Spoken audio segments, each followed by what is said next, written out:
I had a wildflower garden over in the woods, and I had worked at the botanical garden, so I had, gotten a lot of things from them.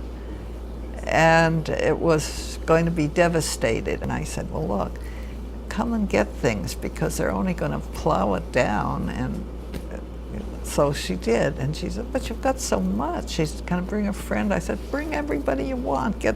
Take everything. They have my garden, my wildflower garden is spread all over. About, 20 people, I think, came and got stuff. The seeds that you've planted throughout your life are reaping rewards back to you now. Brings tears to my eyes. It's just so wonderful.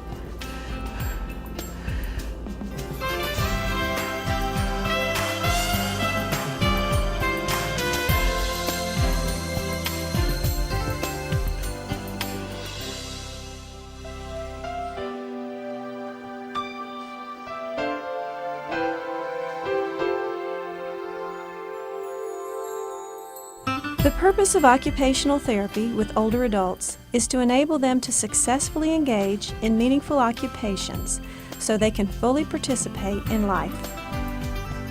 The occupational therapy evaluation begins with exploration of the person's day-to-day life and the meanings and context of that life.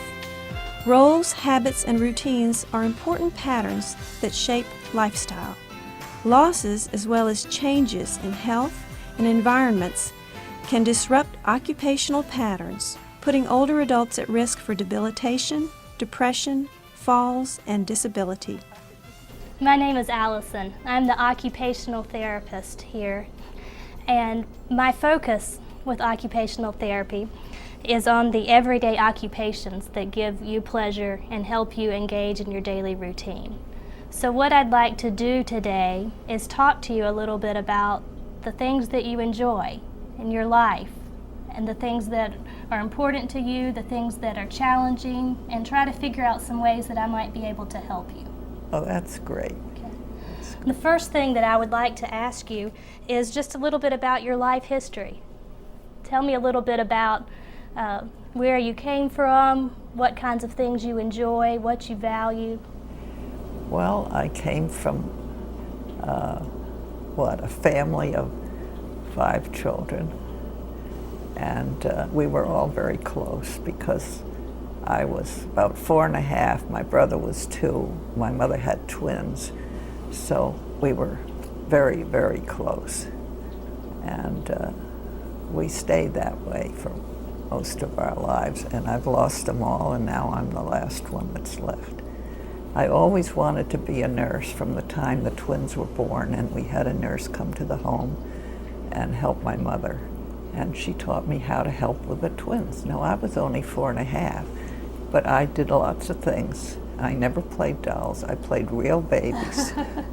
And I think that's where it started. I just never wanted to do anything.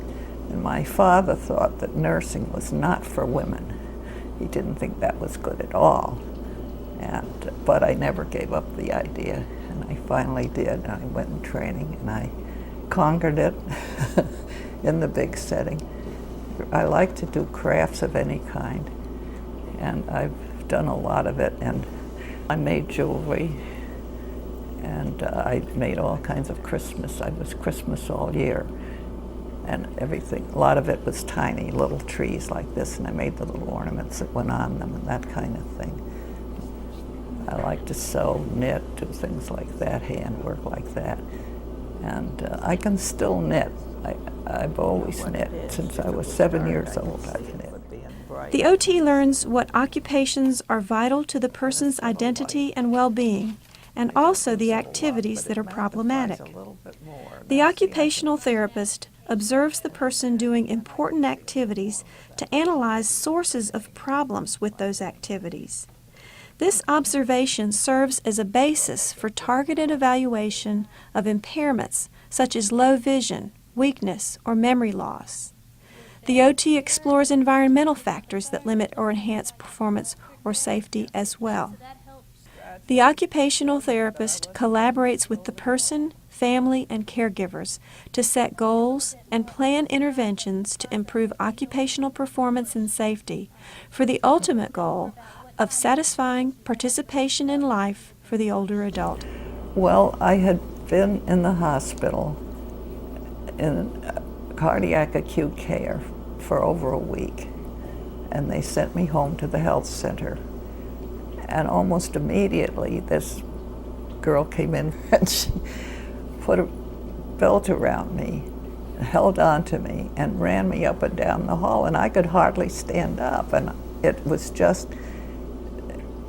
devastating me. And finally I said to her, "Why?" And she said, "Your doctor ordered it." And so I did it a little more, and it just felt worse and worse. And I said, "Look, I'm sorry, but I'm not going to do this anymore because it's bothering me, and I'm not going to get well when I'm so bothered." So you just didn't have the energy to go. I didn't, and I just refused it. And they think it's awful when you refuse things like this. So when I saw you, I probably did not give you a very good reception. I'm sorry. And that's when I was devastated, and I was pushing too hard. And I didn't know it, and everybody else was pushing me until you came along, and you said, you were very quiet about it, and you said, "Well, let me just watch what you do and see what you like, and let's see if we can get something going." And so you watched me, and you didn't jump on me at all. You just all of a sudden, it was, "Well, supposing you did this, or supposing you did that, or if you went slower, wouldn't it be easier?"